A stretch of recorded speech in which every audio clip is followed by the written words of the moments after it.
Governo.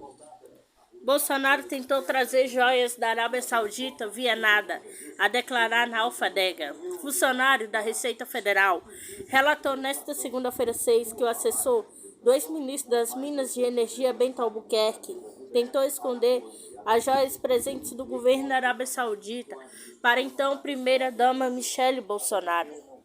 Ao escolher a via nada a declarar na alfândega do Aeroporto Internacional de São Paulo, avaliada em 16,5 milhões, as joias sauditas são uma peça ainda mais valiosa para a Polícia Federal, que investiga o escândalo envolvendo o governo de Jair Bolsonaro.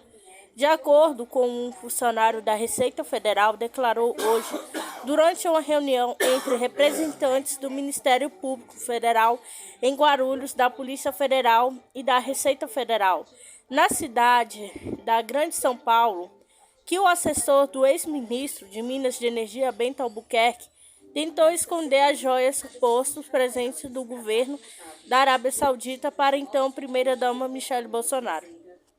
Fato que Michele afirma desconhecer ao escolher havia nada a declarar na alfândega do Aeroporto Internacional de São Paulo, em Guarulhos. De acordo com as fontes do jornal, foi uma surpresa para a Receita.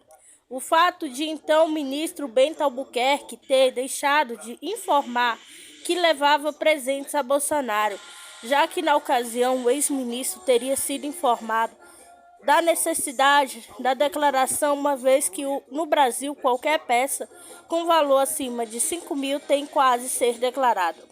A PF aguarda a chegada de documentos da Receita para instaurar um inquérito policial que deve ser aberto já nas próximas horas. A investigação deve ficar sob a responsabilidade da Delegacia de Repressão de Crimes Fazendários. Revista Militar questiona eficácia do Challenge 2 no campo de batalha. Os tanques Challenge britânicos dificilmente ajudarão significativamente o exército ucraniano no campo de batalha, devido a numerosas deficiências, observou a revista militar norte-americana Militar Watch. Suas deficiências podem fazer com que seu impacto no campo de batalha seja abaixo do esperado, se levarmos em conta o alarido que cercou a entrega anunciada e o quão colorosamente anteciparam sua chegada ao fronte, diz a matéria. De acordo com o artigo, as primeiras entregas do principal carro de combate britânico à Ucrânia são esperadas para meados de abril, mas sua adequação às necessidades das Forças Armadas ucranianas ainda está em dúvida. Challenge 2, por exemplo, é o único tanque desenvolvido nas últimas décadas e ainda usa uma arma arraiada com a União Soviética, liderando a transição para armas de cano liso. No início dos anos 60, seguido pela Alemanha e os Estados Unidos 20 anos a mais tarde. Isso reduz significativamente a potência e a precisão das munições e limita a compatibilidade com as munições utilizadas por outros tanques ocidentais como o Leopard 2, observam aos autores. Em termos de proteção, apesar da torre perfeitamente blindada, o caso do Challenge 2 é uma simples estrutura de aço sem compósito ou proteção dinâmica. Isto é um pouco compatível com a falta de painéis de explosão ou escotilhas. A prova de explosão acontece que um único golpe pode resultar em uma detonação catastrófica, aponta o artigo. Além disso, o tanque não possui nenhum projétil de fragmentação utilizada contra a infantaria, está equipado com visores térmicos obsoletos e pesados, demais de modo que Challenge 2 provavelmente causará sérias dificuldades para o exército ucraniano. Países Baixos investigam 45 casos de possível violação das sanções contra a Rússia. O Ministério Público holandês abriu 45 processos criminais contra empresas, indivíduos suspeitos de violar sanções antirrussas da União Europeia, impostos desde fevereiro de 2022, informa o canal de TV holandês RTL News. Observa que no final de 2022 havia 27 processos sob violação das sanções contra a Rússia, mas agora o número subiu para 45. De acordo com o canal de TV, 29 das 45 investigações se referem a violações das sanções por importação e exportação de produtos. Outros processos criminais dizem respeito a restrições financeiras. Anteriormente, o Serviço de Investigação e Inteligência Fiscal, FOD, na sigla em holandês dos Países Baixos, informou que um homem de 55 anos foi detido em 27 de setembro por suspeita de fornecer à Rússia bens que poderiam ser utilizados para fins militares em violação às sanções da União Europeia contra a Rússia. De acordo com um representante do serviço, o homem tem duas nacionalidades, russa e holandesa.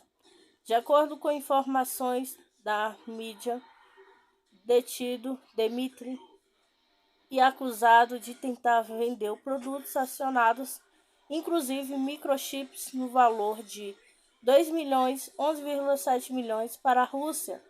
Desde o final de fevereiro do ano passado, a União Europeia já aprovou 10 pacotes de sanções contra a Rússia, que incluem restrições financeiras, comerciais e assim como sanções individuais devido a operações especiais da Rússia na Ucrânia. Chefe do Pentágono visita o Iraque quase 20 anos após a invasão, liderada pelos Estados Unidos. Secretário de Defesa dos Estados Unidos, Lloyd Austin, chegou ao Iraque nesta terça-feira 7 para uma visita não anunciada 2 semanas antes do 20º aniversário da invasão liderada pelos Estados Unidos, que derrubou Saddam Hussein.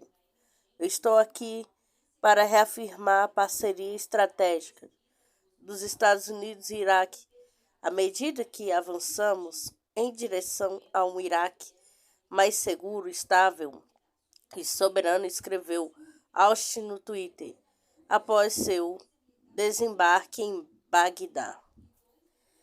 Descendo em Bagdá, eu estou aqui para reafirmar a parceria estratégica dos Estados Unidos e o Iraque, à medida que avançamos em direção a um Iraque mais seguro, estável e soberano. De acordo com a AFP, a visita de Austin foi precedida por uma série de autoridades estrangeiras, incluindo os ministros das Relações Exteriores uraniano, russo e saudita, é o chefe da ONU, Antônio Guterres, o representante dos Estados Unidos, chega ao país antes do 20º aniversário da invasão que deu início a 2 décadas de derramamento de sangue no Iraque. A respeito da visita do secretário de Defesa, uma fonte anônima disse a Reuters que os iranianos vão ouvir dele e o compromisso de manter nossas presenças de forma, mas não é apenas sobre o instrumento militar. Os Estados Unidos estão amplamente interessados em uma parceria estratégica com o governo do Iraque. Desde que as tropas da coalizão, liderada pelos Estados Unidos, invadiram o país em 2003 e derrubaram um regime dominado pelos árabes sunitas de Saddam, a maioria xiita do Iraque tem liderado sob um sistema confeccional de compartilhamento de poder. Sucessivos governos estabeleceram laços estreitos com o vizinho xiita do Iraque, o Irã, enquanto o Bagdá mantém relações com Washington em uma delicada manobra de equilíbrio político.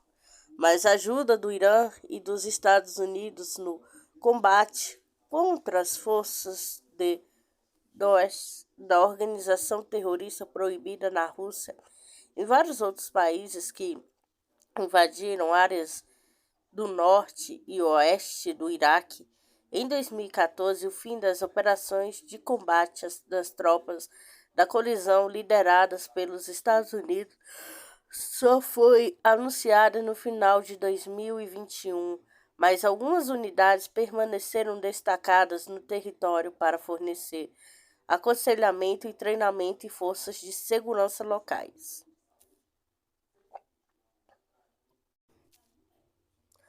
Diplomata russo explica por que o Ocidente não quer desescalada na Ucrânia. O amplo apoio militar de Kiev à orientação geral antirrussa do Ocidente complica a resolução de todas as questões internacionais, inclusive a desescalada na Ucrânia, disse Sputnik, o representante interino da Rússia na União Europeia, Kirill Logvinov. Não é apenas a retórica belicosa dos representantes das instituições europeias, mas também as ações contra os Estados Unidos, membros da União Europeia, sobretudo o apoio militar em larga escala a Kiev, que mostram que o Ocidente não está interessado na desescalada, afirmou. O diplomata também mencionou o acordo internacional cerca do programa nuclear iraniano, o Plano de Ações Conjunta Global, GCPOA. Na sigla em inglês, em 2015, o Reino Unido, a Alemanha, a China, a Rússia, os Estados Unidos e a França e o Irã chegaram a um acordo que determinou o cancelamento das ações contra o Irã, em troca da eliminação do programa nuclear deste país. Do acordo com Logvinov, a orientação antirrussa da União Europeia dificulta a resolução diplomática de muitas questões, inclusive desta.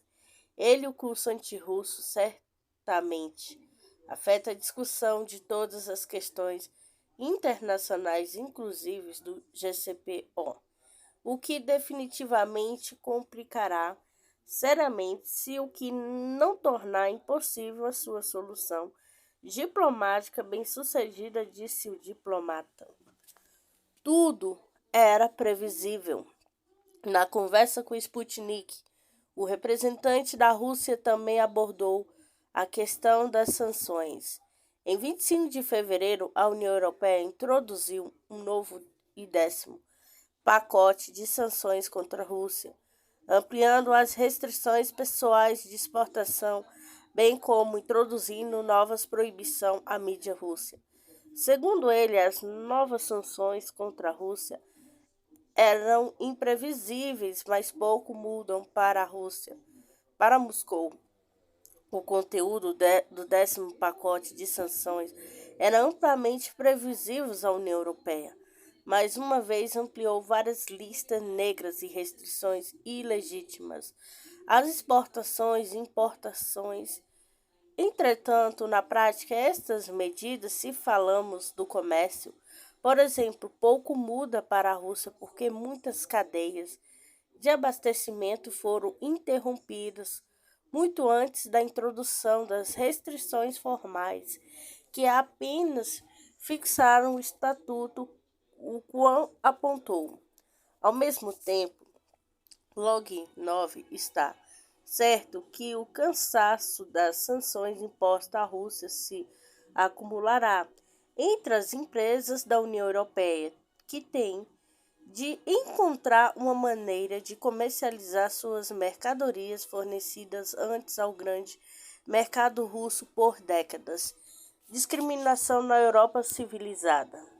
Ademais, alto diplomata disse que a política discriminatória da União Europeia contra os cidadãos russos, a violação dos seus direitos e uma ferramenta de pressão sobre o país que, segundo ele, continuará. Mas não vamos fingir que a discriminação não está acontecendo, enfatizou ele. O representante acrescentou que na Europa civilizada, desde o início da operação especial, os cidadãos russos têm enfrentado discriminação em massa com base na cidadania. Entretanto, apesar da imposição de sanções e comércio entre a União Europeia e a Rússia, aumentou 2,3% para 258,7 bilhões, 1,423 trilhão em 2022. A Rússia declarou repetidamente que o país lidará com pressão das sanções impostas pelo Ocidente. Desde há vários anos, Moscou observou que falta ao Ocidente a coragem de admitir o fracasso das sanções contra a Rússia. O próprio Ocidente tem repetidamente argumentado que as sanções são ineficazes. 6. Sucessor de Segurança Nacional apela que os Estados Unidos aumentem a quantidade de ogivas nucleares. Os Estados Unidos devem reconsiderar a questão da quantidade de ogivas e sistemas nucleares em caso de um possível confronto com a Rússia e a China, escreve em um artigo de opinião John Bolton, ex-assessor de Segurança Nacional dos Estados Unidos. Diante de dois grandes adversários nucleares, os Estados Unidos devem rever urgentemente os requisitos para ogivas e sistema de entrega de munições. Washington precisa resolver questões fundamentais sobre quão grandes devem ser os estoques nucleares diante de um confronto com dois adversários, disse ele em um artigo no jornal The Washington Post. O ex-assessor acredita que os Estados Unidos podem enfrentar a Rússia em um confronto nuclear se Washington sair dessa situação como vencedor. Ele será imediatamente ameaçado com um confronto na esfera nuclear com Pequim. Outra possível possibilidade de desenvolvimento da situação, Bolton considera o enfrentamento dos Estados Unidos e seus aliados com armas nucleares simultaneamente com a Rússia e a China. Em seu artigo, Bolton fala sobre a necessidade de reconsiderar a quantidade de ogivas nucleares no contexto de que para os Estados Unidos seria um suicídio esperar contentar-se com a mesma quantidade de munições que possuem outros países, o que normalmente sugerem os acordos de controle de armas. Em 21 de fevereiro, Putin fez um discurso na Assembleia Federal. Durante seu pronunciamento, o chefe de Estado anunciou que a Rússia estava suspendendo a participação do Novo START no mesmo dia. Stoltenberg lamentou em nome da aliança a decisão da Rússia e instou Moscou a reconsiderá-la. O acordo prevê que cada lado reduza seus arsenais nucleares de tal maneira em 7 anos no futuro, o número total desses armamentos não ultrapasse 700 mísseis balísticos intercontinentais ICBM, na sigla em inglês, 1.550 ogivas e 800 sistemas de lançamento implantados e não implantados. De russo na Ucrânia perdeu mais de 11 mil combatentes em fevereiro. Ministro da Defesa da Rússia, Sergei Shoigu, informou que as perdas do regime de Kiev estão aumentando. Em fevereiro, ultrapassaram 11 mil, uma quantidade 40% maior do que em janeiro. O apoio dos países da OTAN ao regime de Kiev não contribuiu para o sucesso das tropas ucranianas no campo de batalha. Pelo contrário, há um aumento significativo de mortes entre o pessoal das forças ucranianas, afirmou Shoigu. Shoigu ainda destacou que a prioridade da Rússia é garantir a segurança e o bem-estar dos militares do exército russo e dos moradores que estão na região. Com relação a este fato, é surpreendente a indiferença como o povo por parte do regime de Kiev, que não considera as enormes perdas causadas pelos tutores ocidentais. Por sua vez, nossa prioridade continua sendo a preservação da vida e o bem-estar dos militares e civis. Vamos continuar conduzindo as tarefas da Operação Militar Especial, enfatizou o ministro. O ministro também declarou que é preciso acabar com as mentiras do Ocidente, principalmente as dos Estados Unidos, com relação à contribuição deles na luta contra o fascismo na Segunda Guerra Mundial. Discutiríamos os eventos do trabalho político-militar. Mais importante, na véspera do 78º aniversário da vitória, os países ocidentais, liderados pelos Estados Unidos, desencadearam uma guerra de informações completamente sem princípios contra a Rússia. Nosso adversário estão promovendo ativa e descaradamente a mentira de que eles foram os principais colaboradores para a derrota do fascismo e o fim da Segunda Guerra Mundial. Esse qualquer tentativa de falsificar a verdade histórica deve acabar, afirmou. O ministro ainda declarou que a Rússia não tem o direito de permitir que as lições da terrível tragédia causada pelo nazismo no século XX sejam falsificadas e esquecidas. De acordo com o ministro russo, com o resultado das ações do exército russo, foram libertados 5 assentamentos na direção de Donetsk e Kupiansk. Como resultado das ações de nossos militares na direção de Donetsk e Kupiansk, foram libertados 5 povoados: Nikolevka, Devershonoi, Krasny Gora, Glianikovka e Paraskovivka, declarou. Shoigu observou que a libertação de Artyomovsk, Bakhmut, em denominação ucraniana, continua e o controle sobre a cidade permitiria realizar ações profundas contra as defesas ucranianas. A libertação de Artyomovsk continua essa cidade um importante centro da defesa ucraniana em Donbass. Assumir o controle dela permitirá realizar ações ofensivas profundas na defesa ucraniana, explicou Shoigu. Operação Especial Russa.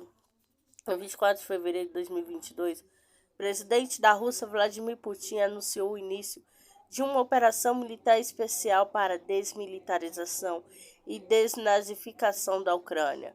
Durante a operação, o exército russo, junto com as forças das repúblicas de Donetsk e Lugansk, libertou completamente a República Popular de Lugansk e uma parte significativa da República de Donetsk, inclusive Volnovakha, Mariupol, Sviatogorsk, bem como todas as regiões de Kherson, áreas de Zaporozhye, junto do Mar de Azov e uma parte da região de Kharkov. De 23 a 27 de setembro, a RPD, RPL e regiões de Kherson e Zaporozhye realizaram um referendo sobre a adesão à Federação da Rússia, com a maioria das populações votando a favor em 30 de setembro durante uma cerimônia no Kremlin. O presidente russo assinou os acordos sobre a integração das repúblicas populares de Donetsk, Lugansk e regiões de Kherson e Zaporozhye. A Rússia, após aprovação por ambas as câmaras do parlamento russo, os acordos foram ratificados por Putin no dia 5 de outubro. O mundo está se desintegrando em novas zonas monetárias, diz economista russo. O mundo está agora se desintegrando em novas zonas monetárias, podendo o rublo ser o principal meio de pagamento. Na zona em que a Rússia entra com países amigos, declarou economista russo Mikhail Kazin à Sputnik. O mundo de hoje está mudando drasticamente, nunca será o mesmo era antes de 24 de fevereiro do ano passado. O mundo, isso já é visível, está se desintegrando não apenas em novas zonas econômicas, mas também em novas zonas monetárias, apontou. Em uma dessas zonas, segundo Kazin, além da Rússia, entrarão seus vizinhos imediatos, o Irã, a Turquia e o mundo árabe e talvez outros países.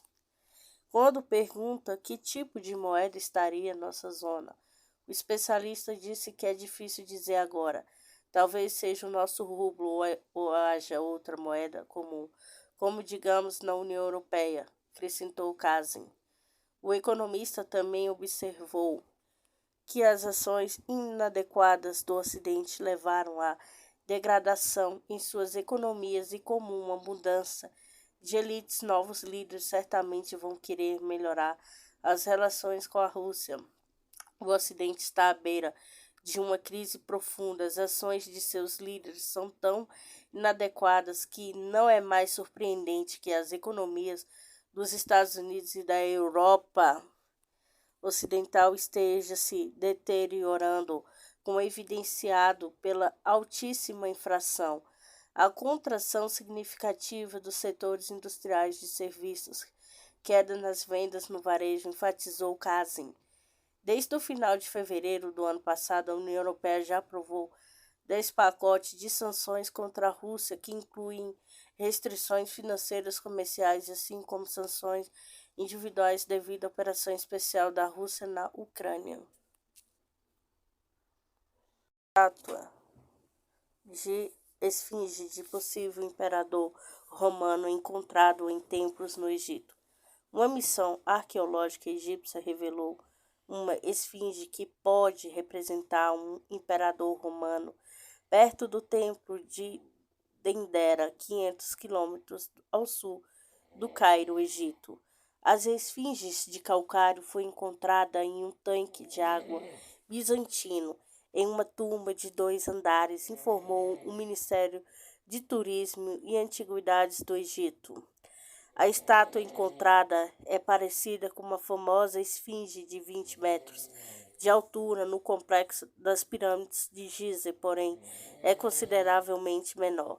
Os arqueólogos acreditam que traços sorridentes do rosto da estátua possam pertencer ao imperador romano Cláudio, que conquistou esse território no século I d.C. Além de esfinge, foi descoberta uma estela romana gravada em demótico e hieroglifos. Agora os especialistas estão analisando as inscrições para decifrar a identidade do imperador romano. Pequim quer que estratégica dos Estados Unidos de criar uma OTAN não Ásia-Pacífico está condenada ao fracasso. A estratégia dos Estados Unidos para o Indo-Pacífico, na verdade, é uma tentativa de formar uma versão da Organização do Tratado do Atlântico Norte, OTAN, na região, disse o ministro das Relações Exteriores chinês Qin Gang em coletiva de imprensa anual nesta terça-feira 7. A estratégia dos Estados Unidos para o Indo-Pacífico, embora ostentando liberdade e abertura, esta realidade se desfazendo em grupos fechados, círculos exclusivos, sob o pretexto de proteger segurança regional, está, na verdade,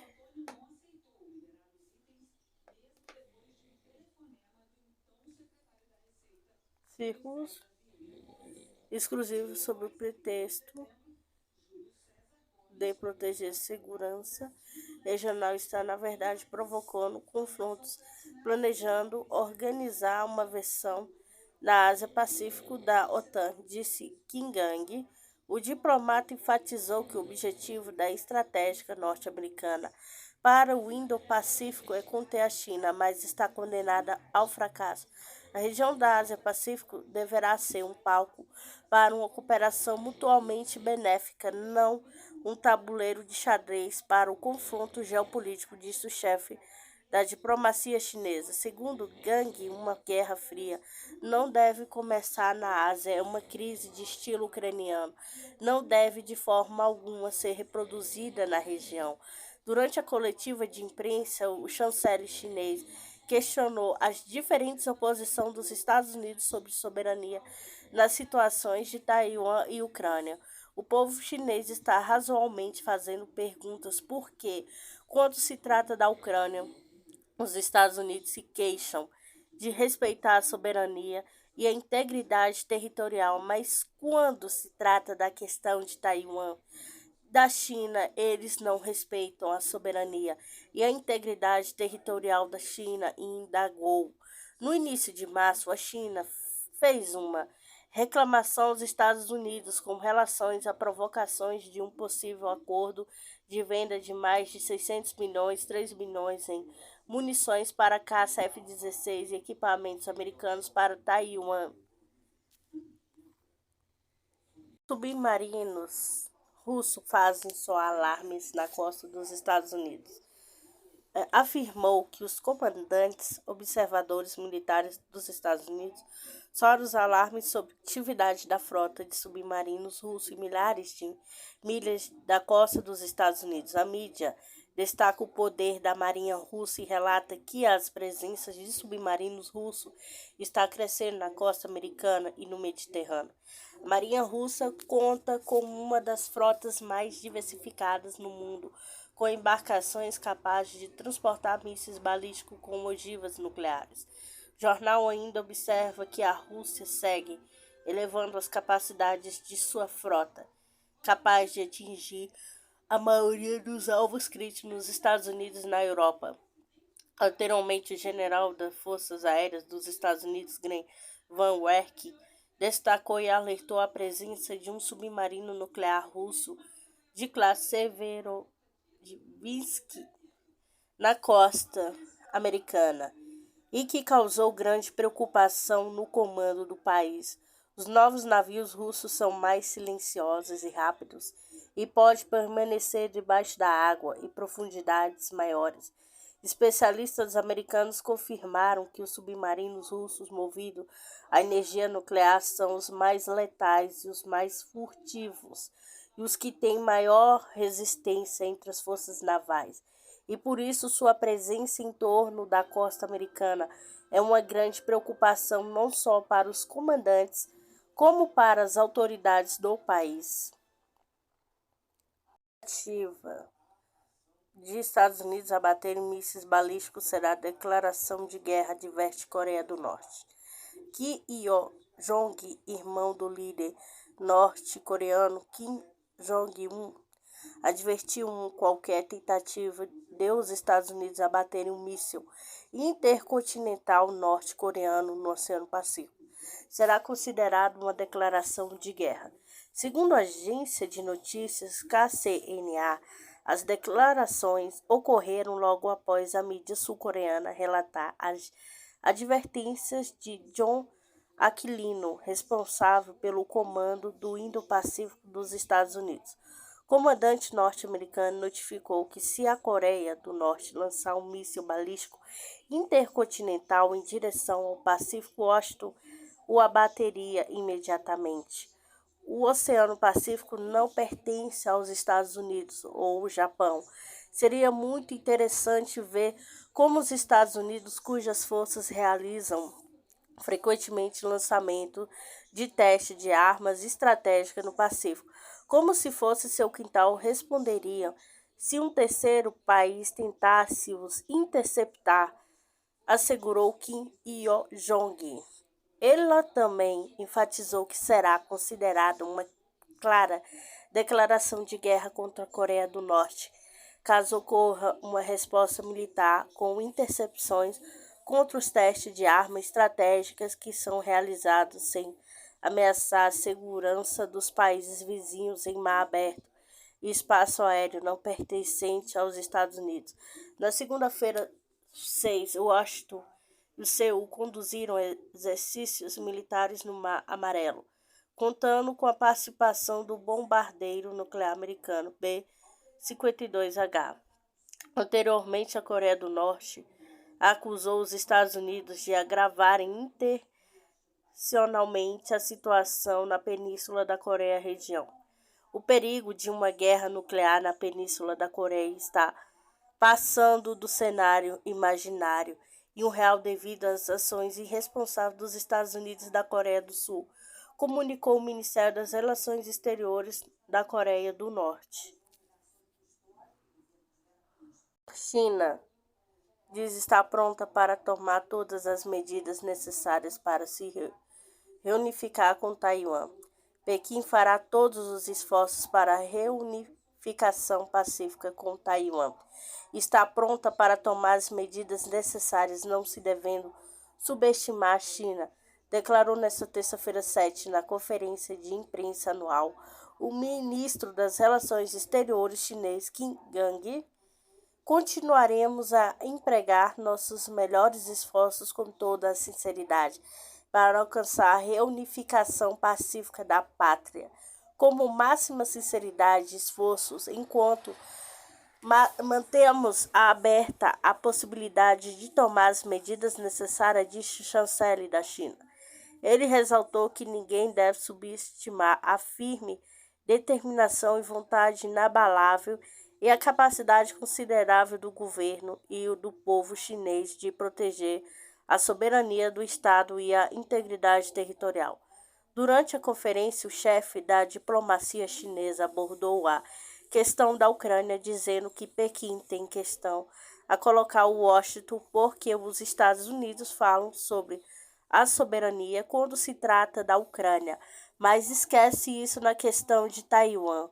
O povo chinês tem direito de perguntar por que os Estados Unidos estão falando sobre o respeito pela soberania, integridade territorial na questão ucraniana, mas não respeita a soberania e a integridade territorial da China.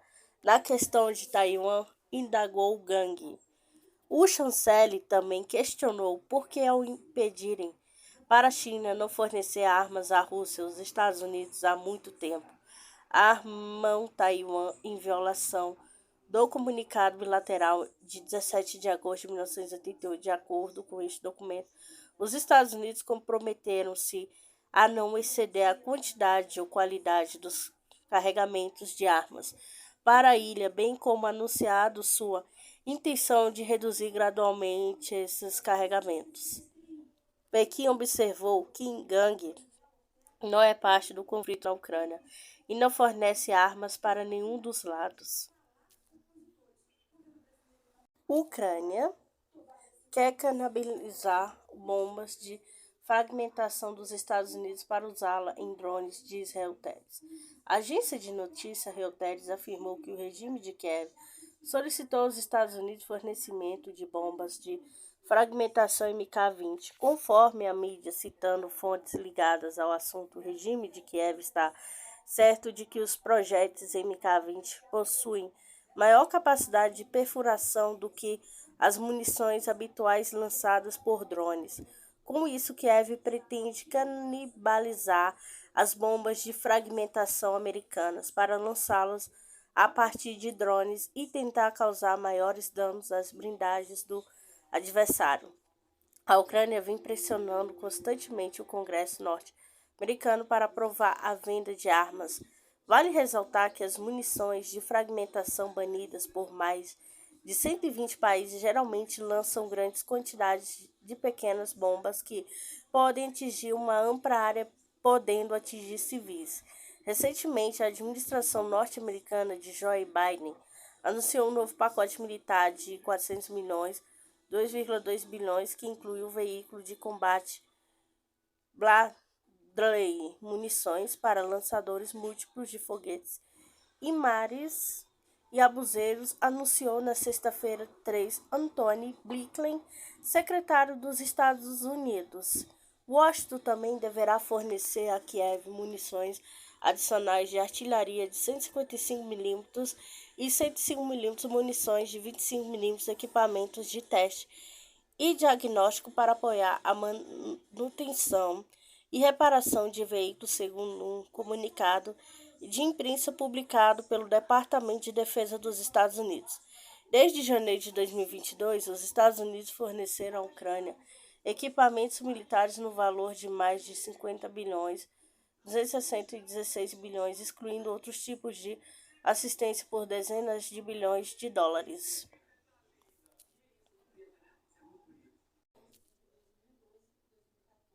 Diplomata russo explica por que o Ocidente não quer desescalada na Ucrânia. Não é apenas a retórica belicosa dos representantes das instituições europeias, mas também as ações concretas dos Estados-membros da União Europeia, sobretudo o apoio militar em larga escala a Kiev, que mostra que o Ocidente não está interessado na desescalada, afirmou. Sirenes de alerta aéreo soam em toda a Ucrânia. Blindados ucranianos perdem esconde-esconde. MD russo, Ucrânia perdeu mais de 11 mil combatentes em fevereiro. O apoio dos países da OTAN ao regime de Kiev não contribuiu para o sucesso das tropas ucranianas no campo de batalha. Pelo contrário, há um aumento significativo de mortes entre o pessoal das forças ucranianas, afirmou Shoigu. As forças russas assumem o controle de quase metade de Artyomovsk, Bakhmut, em denominação ucraniana. A Ucrânia quer canibalizar bombas de fragmentação dos Estados Unidos para usá-las em drones, diz Reuters. Conforme a mídia citando fontes ligadas ao assunto, o regime de Kiev está certo que os projetos MK-20 possuem maior capacidade de perfuração do que as munições habituais lançadas por drones. Civilização minoica pode ter usado técnica de navegação celeste. De acordo com um estudo feito por um pesquisador americano da Universidade de Gales, civilizações antigas podem ter usado métodos de navegação celeste para viajar. Alessandro Berio, um arqueólogo da representação do céu, descobriu novas evidências de que a antiga civilização minoica desenvolveu tecnologias náuticas significativas para ajudar no comércio marítimo internacional, o que está ligando à riqueza e expansão da cultura em todo o Mediterrâneo. Devido à sua localização geográfica, a cultura minoica era baseada em navegações em mar aberto e ciclos de comércio internacional. A civilização minoica pode ter se apoiado fortemente em caminhos estelares celestes para ajudá-los a navegar no Mediterrâneo. De acordo com pesquisa, os palácios minoicos estavam mesmo localizados de frente para a seção ou casa de várias estrelas de referência, servindo como seu guia para importantes centros comerciais. Supõe-se que a orientação de arquitetura palaciana para caminhos estelares e rotas marítimas específicas pode ter simbolizado as relações especiais entre os palácios e diferentes empórios comerciais, enquanto também seria uma fonte de legitimação do poder para a elite local que controlava os quadros ideológicos e tecnológicos do conhecimento marítimo, escreveu Berio no artigo. Berio focou seu estudo na civilização minoica, um povo egeu da Idade do Bronze que viveu na ilha de Creta entre 2600 a.C. e 1100 a.C. O braço pelusiano no rio Nilo era exatamente paralelo ao pátio central de entreposto comercial minoico. O estudo descobriu que Knossos, a maior palácio minoico, estava perfeitamente posicionado em um caminho estelar que a constelação de Virgo e o centro comercial de Sidon. Esse alinhamento pode ter desempenhado um papel crítico na orientação dos marinheiros minoicos para destinos comerciais importantes no Egito e no Levante. De fato, a orientação de vários palácios em direção a caminhos estelares e rotas marítimas específico pode ter simbolizado a relação única entre esses palácios e diferentes centros comerciais estrangeiros. A pesquisa permitiu descobrir que os marinheiros minoicos podem ter usado caminhos estelares ou constelações lineares para guiá-los para as cidades do Mediterrâneo, onde artefatos minoicos e fracassos representam evidências de ligações comerciais entre eles. A descoberta poderia colocar em questão a teoria anterior que a Odisseia de Homero foi o primeiro sinal histórico de navegações celestiais. Agora temos mais evidências de que precisamos reescrever a história e fazer recuar a linha de tempo no desenvolvimento humano.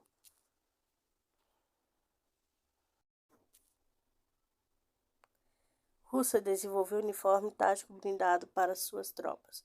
Os equipamentos militares universais, nos quais a parte do colete à prova de balas transferidos para o uniforme dos militares estão sendo criados na Rússia, afirmou Sputnik Vladimir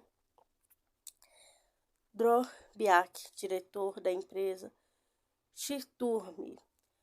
Um dos últimos projetos da empresa é o desenvolvimento de equipamentos de combate universais. Neles tentamos criar um sistema de proteção multicamadas com a transferência de parte das propriedades protetoras do colete e provas de bala para os elementos dos uniformes e equipamentos táticos.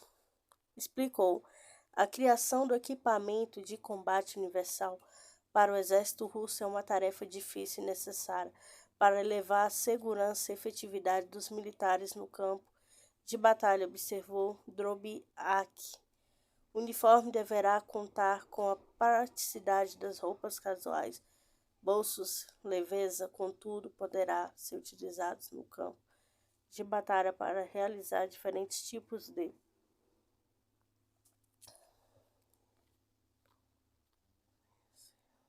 revista militar questiona a eficácia do Challenge 2 no campo de batalha.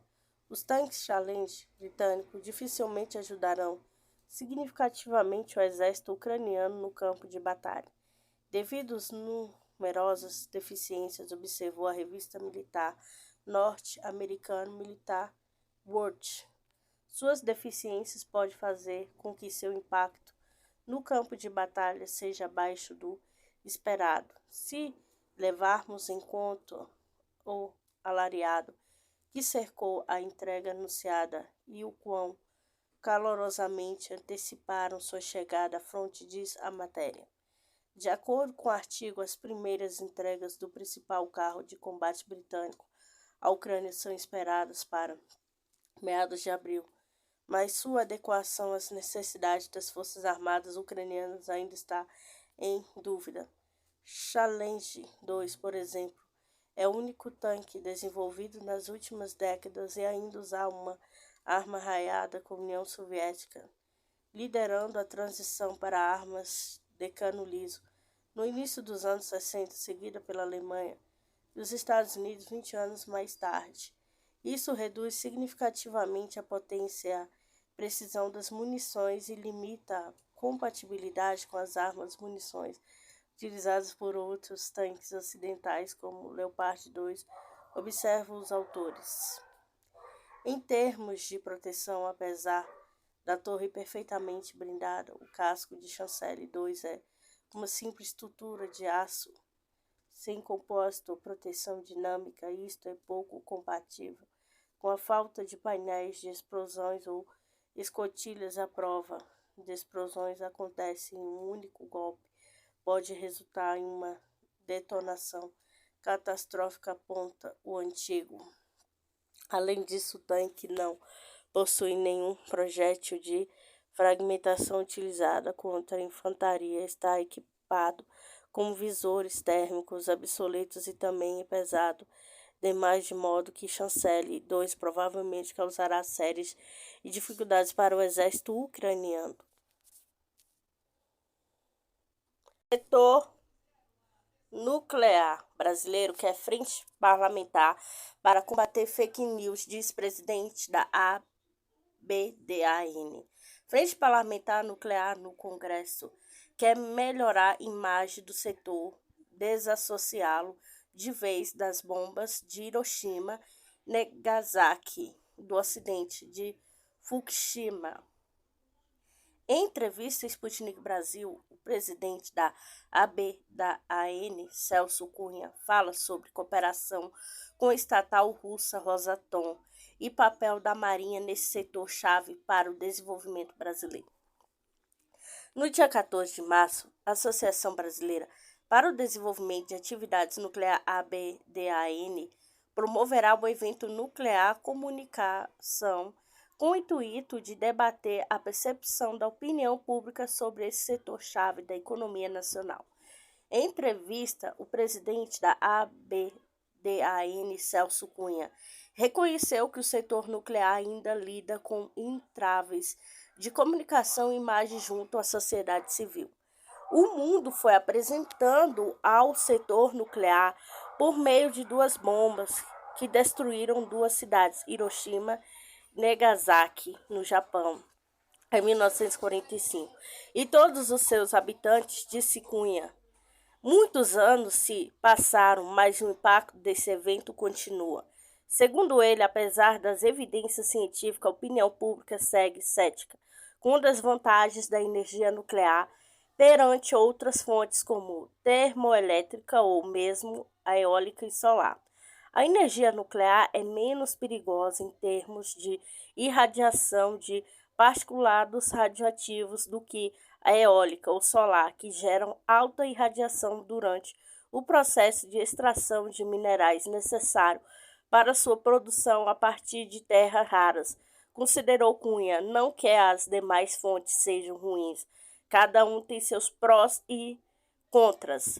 Durante o encontro nuclear, a comunicação e associação promete divulgar pesquisa inédita com moradores da região de Angra dos Reis sobre a construção de novas usinas nucleares. Não vou dar todos os números, só um. Spoiler, cerca de 76% da população da região de Angra tem boa aceitação em relação às atividades nucleares, disse Celso Cunha. O engraçado é que esse número cai um pouco conforme a pesquisa afasta de Angra, mostrando que aqueles que estão de perto realmente conhecem, são mais favoráveis às atividades nucleares do que aqueles que estão longe e não conhecem. Além do desconhecimento sobre segurança e sustentabilidade do setor nuclear, a opinião pública brasileira também é cética quanto aos custos para a construção de novas usinas.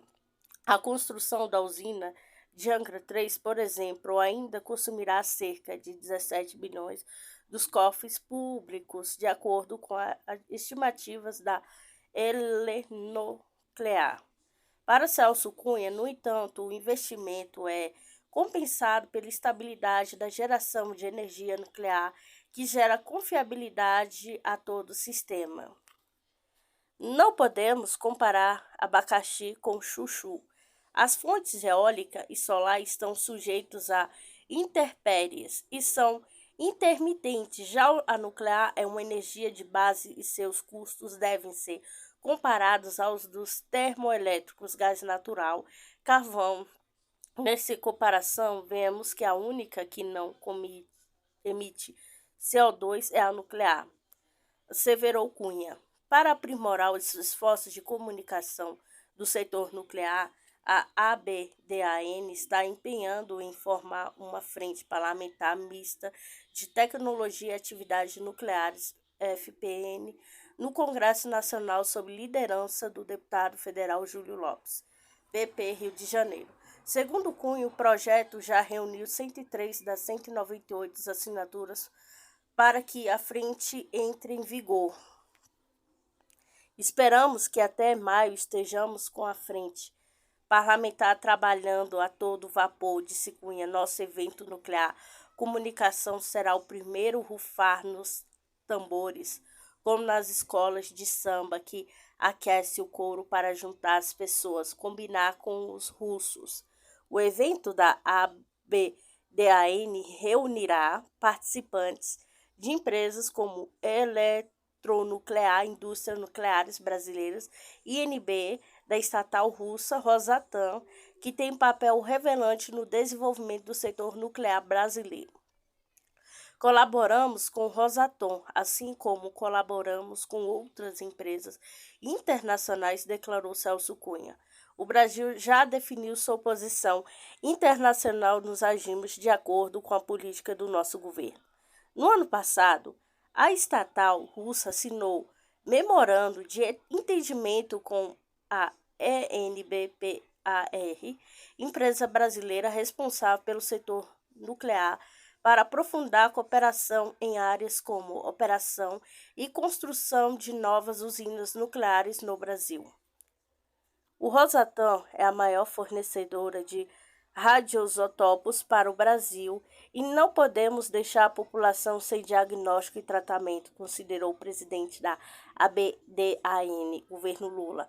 Apesar do ceticismo de alguns grupos da sociedade brasileira quanto ao empenho do governo Lula III na esfera nuclear, o executivo já deu sinais de comprometimento com o setor. Em fevereiro, o governo relançou o projeto do reator multipropósito brasileiro, RMB, essencial para a produção de radioisótopos de uso medicinal em tratamento e diagnóstico de doenças graves como câncer. Estamos confiantes de que os recursos para o projeto serão entregues conforme enunciado pela ministra da Ciência e Tecnologia, Luciana Santos, tanto no Brasil quanto na Argentina, declarou Cunha. O reator multipropósito será construído na região da base da Marinha Brasileira de Arramá, em Ipero, no estado de São Paulo. O local revela a centralidade da Marinha Brasileira no programa nuclear brasileiro como um todo. O setor nuclear do Brasil nasceu com a Marinha. Temos que reconhecer isso, considerou Cunha.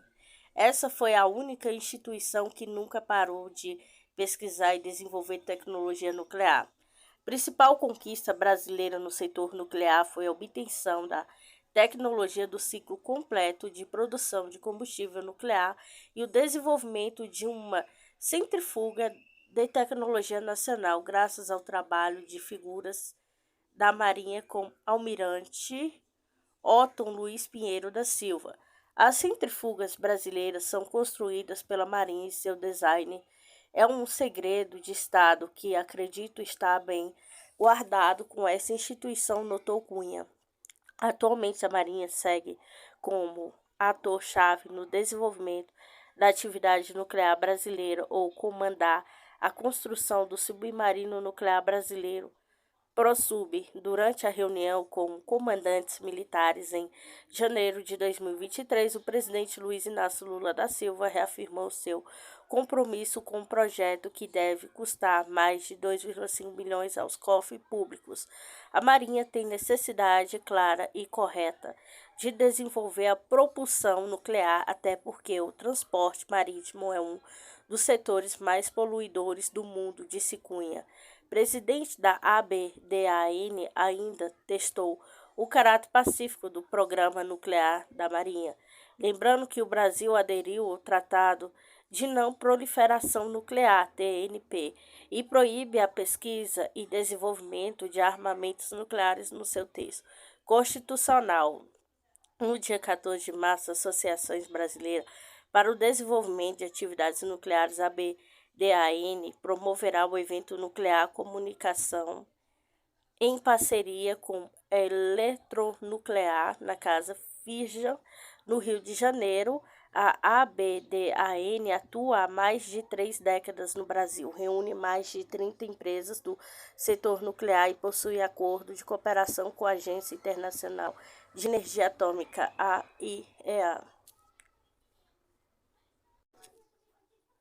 Rússia e China superam o Reino Unido na corrida global de supercomputação, diz mídia. Rússia e China têm supercomputadores mais poderosos do que o Reino Unido, disse o jornal britânico, citando um relatório da comunidade científica britânica nesta segunda-feira 6. Cientistas supostamente alertaram o primeiro-ministro Rishi Sunak que o Reino Unido caiu para o número 10 na lista de potências globais de supercomputação, ficando atrás de Rússia, China e França. Londres já esteve em terceiro lugar em 2005. O governo foi solicitado a investir 600 milhões, cerca de 3,1 bilhões extra, na construção de um novo supercomputador capaz de treinar programas avançados de inteligência artificial IA, informou o jornal britânico. A falta de investimento ameaça a posição do Reino Unido como líder internacional em ciência e tecnologia, disseram cientistas, segundo o jornal. A revelação coincide com o anúncio do governo de um plano para injetar 445 milhões, aproximadamente 2,3 bilhões, no desenvolvimento de tecnologias inovadoras com tecnologias quânticas, supercomputação IA, é medida que busca estabelecer o Reino Unido como uma superpotência global de ciência e tecnologia até 2030. Armas antidrone russa Garpia é testado com sucesso na zona de combatentes na Ucrânia. Uma arma russa antidrone portátil foi testada com sucesso nos arredores de Donetsk contra um dos drones mais comuns usados na zona da operação militar especial, que também é usado como arma de tanque capaz de transportar uma carga explosiva, informou a jornalista. A arma antidrone portátil Garpia funciona como uma bateria de íon de lítio, sendo semelhante na forma em um fuzil, embora funcione como sistema de guerra eletrônica. Ele tem sido usado com bastante frequência pelas tropas russas na área de operação especial. Seu alcance efetivo declarou pela empresa desenvolvedora de 500 metros, 2 quilômetros. O fuzil foi testado em um dos drones mais comuns na zona de operação especial, o modelo Mavic Pro. Este veículo aéreo não tripulado é usado tanto pelas tropas russas como ucranianas, muitas vezes utilizados como um drone de ataque capaz de carregar uma carga explosiva que é largada sobre as oposições do adversário.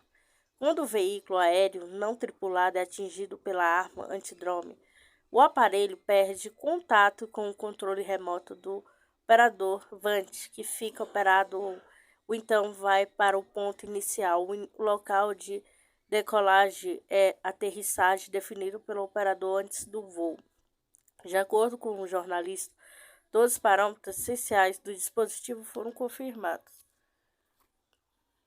Estados Unidos vem von der Leyen como principal candidata à posição de chefe da OTAN, diz mídia.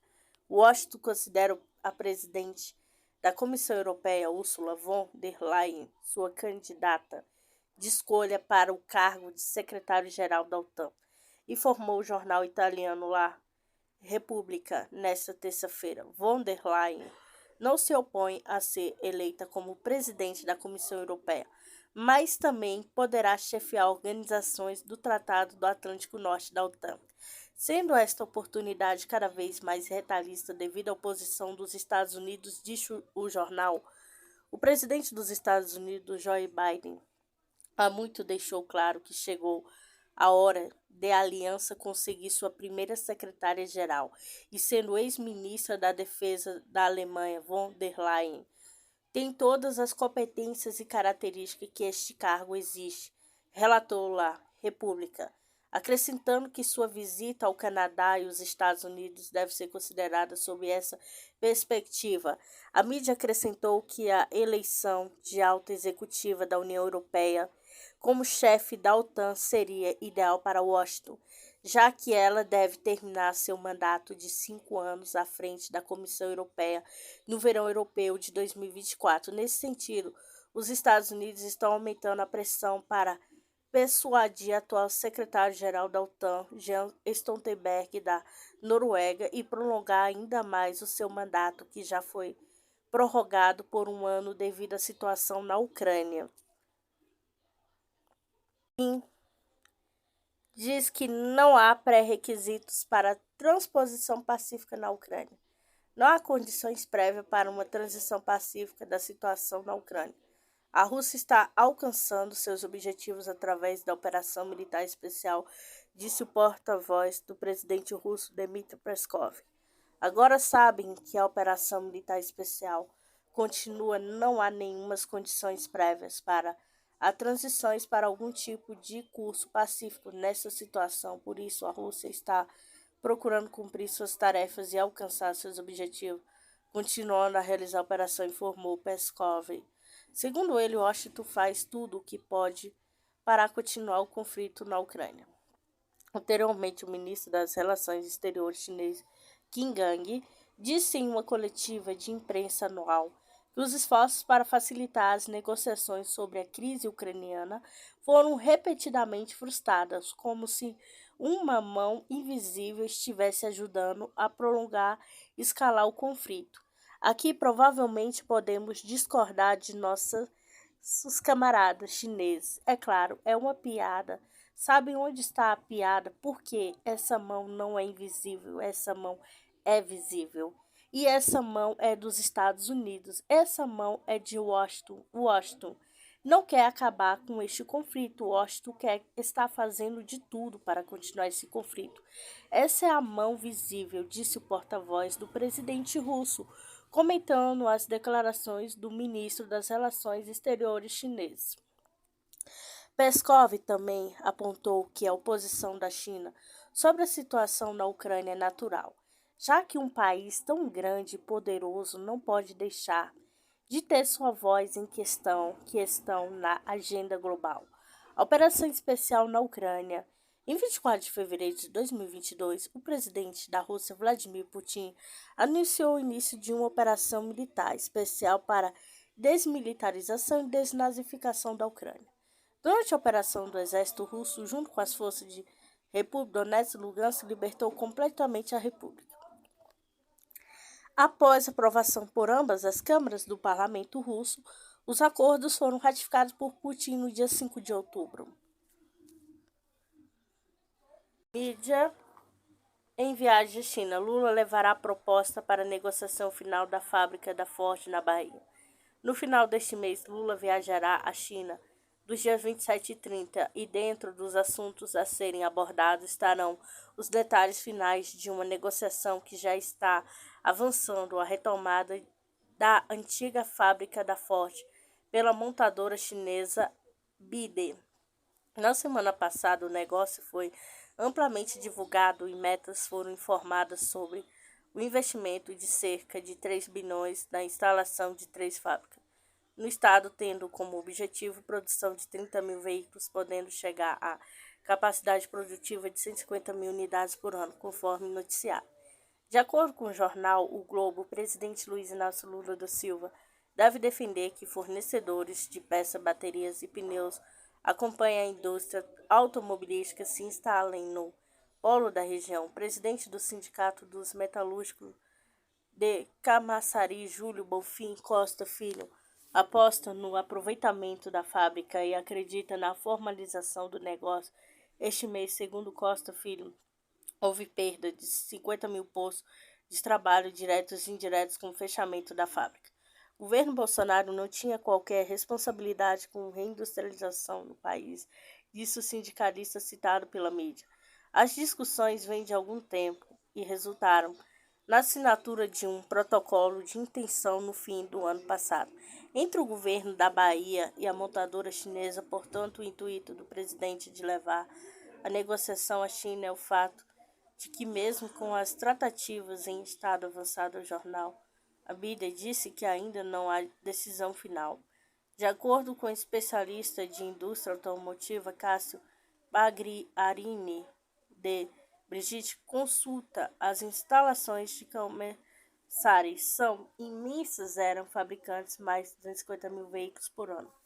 A BYD deve estar fazendo suas contas e verificando se vale a pena ficar com essa imensa instalação, tendo como contrapartida os incentivos oferecidos e talvez pensando no eventual extensão do prazo para os incentivos se a negociação prosseguir. Certamente a produção de veículos da BYD será bem inferior à capacidade física da fábrica, afirmou Bagriarini, ouvido pela mídia. No entanto, uma fonte na semana passada disse que a empresa poderá assumir o polo automotivo de Camaçari no mês que vem, como produção estimada para começar em 2024. Dirigentes da montadora chinesa estarem no caminho do Brasil nos próximos dias para reforçar a negociação. Militantes ucranianos montaram câmeras de tortura no aeroporto de Mariupol, revela o comitê russo. Militantes ucranianos instalaram uma câmera de tortura no território do aeroporto de Mariupol, onde buzavam e depois atiravam em civis, informou o serviço de imprensa do Comitê de Investigação da Rússia. Presidente do Comitê de Investigação da Federação da Rússia, Alexander Bastrykin, realizou uma reunião na região de Kherson nesta terça-feira 7. A investigação é para inspecionar o território do aeroporto de Mariupol, onde, segundo os relatos de testemunhas nacionalistas ucranianos do Batalhão Azov, organização terrorista proibida na Rússia, criaram uma câmara de tortura para abusar de civis e depois atirar neles, enterrando-os nas proximidades, afirmou o chefe do comitê. Além disso, os investigadores russos descobriram de onde os militantes dispararam contra pessoas perto do shopping Amistor. Durante a inspeção do território foram encontrados e registrados vestígios de fogo de morteiros. A polícia fará uma avaliação legal apropriada desses fatos, enfatizou o Comitê de Investigação da Rússia. Várias outras pessoas envolvidas em crimes contra os militares russos que foram capturados e também foram identificados. Entre eles estão Makarenko, um militar das Forças Armadas ucranianas que matou 3 militares, e Imaev, um cidadão da República de Azerbaijão, que abusou dos prisioneiros. Eles estão atualmente envolvidos em casos criminais, concluiu o comitê. Anteriormente, a comissária para os direitos humanos da Rússia, Tatiana Maskalkova, cobrou do Parlamento da Ucrânia, da Organização das Nações Unidas na ONU e do Comitê Internacional da Cruz Vermelha, CICV, para que o regime de Kiev parasse de usar tortura contra prisioneiros. Raios solares são fragados pela primeira vez em pôr do sol de Marte. Durante um estudo das nuvens noctilucentes que brilham à noite, e a sonda Curiosity da NASA registrou um pôr do sol americano especial. Ao descer sobre o horizonte, os raios crepusculares iluminaram um banco de nuvens a grande altitude, possivelmente formadas de dióxido de carbono congelado. Trata-se da primeira vez que os raios solares foram observados tão claramente em Marte, afirmou NASA. As nuvens marcianas fornecem informações complexas e importantes para compreender o clima do planeta, além de poderem dar pistas sobre a composição e as temperaturas da atmosfera marciana, bem como seus eventos. A maioria dessas nuvens no planeta vermelho flutuam a uma altura relativamente baixa e estão compostas do gelo de água. A Agência Espacial ainda informou sobre os registros de um conjunto de nuvens iluminadas com arco-íris em forma de pluma em janeiro. De acordo com os especialistas da NASA, iridescência vista significa que o tamanho das partículas de uma nuvem, o mesmo que de suas vizinhas em cada parte da nuvem.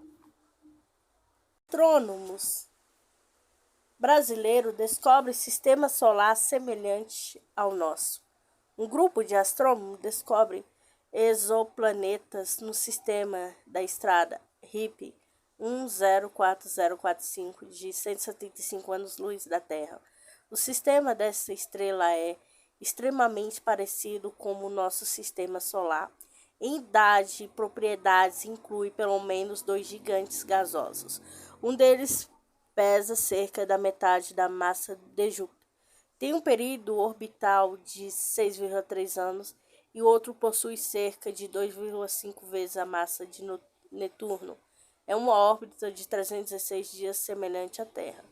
Pequenos planetas do tamanho da Terra são mais comuns do que planetas gigantes. Esses fatores há procedentes para a busca de planetas semelhantes à Terra ao redor de estrelas parecidas com o Sol, escreve a equipe internacional de astrônomos liderada pelo brasileiro Tiago Ferreira, da Universidade de São Paulo, no Brasil. Os pesquisadores observam muita semelhança entre o Sol RIP 104045. A estrela tem cerca de 4,5 bilhões de anos, o Sol possui 4,57 bilhões de anos, tem um teor mais metais quase idêntico, uma concentração relativa de elementos mais pesados que hidrogênio. é o hélio. Além disso, a massa da HIP 104045, apenas 1,03 vezes do Sol, seu raio é 1,05 vezes maior. Para preocupar exoplanetas próximos à estrela, os cientistas usaram ARPS, sigla em inglês que o pesquisador de planetas de velocidade radial de alta precisão do Observatório de La Silla, situado na periferia do deserto do Atacama, 600 quilômetros a norte de Santiago do Chile, é uma altitude de 2.400 metros. O primeiro planeta a ser descoberto foi uma semelhante Júpiter, embora um pouco menor do que existente no sistema solar. Este gigante gasoso também está longe o suficiente de sua estrela para proteger o interior do sistema de asteroides. Cientistas planetários observam que Júpiter tem sido importante para o desenvolvimento do sistema solar, provavelmente para a origem da vida na Terra. A gravidade poderosa deste gigante gasoso protege o sistema solar interior do bombardeamento constante por pequenas rochas, formando um cinturão de asteroide estável. Os análogos de Júpiter se formam preferencialmente em torno de estrelas com teor de metais próximo ao Sol e, surpreendentemente, planetas potencialmente habitáveis de baixa massa podem ser comuns em torno de estrelas que hospedam Júpiter frio, escreveram cientistas. Ao mesmo tempo, de vez em quando, ele ejeta pequenas rochas no sistema solar interior. Especulava-se que a colisão de um destes asteroides com a Terra foi o que deu origem à vida em nosso planeta. Os pesquisadores acreditam que analisar o sistema planetário como gigantes gasosos, propriedades e parâmetros orbitais semelhantes a Júpiter poderia ajudar a encontrar outro sistema de condições para o surgimento da vida. Mais provável que o HIP 104045 seja adequada à presença de seu super Netuno quente na órbita de um planeta maior, torna menos provável um planeta semelhante da Terra, conforme na zona habitável na estrela.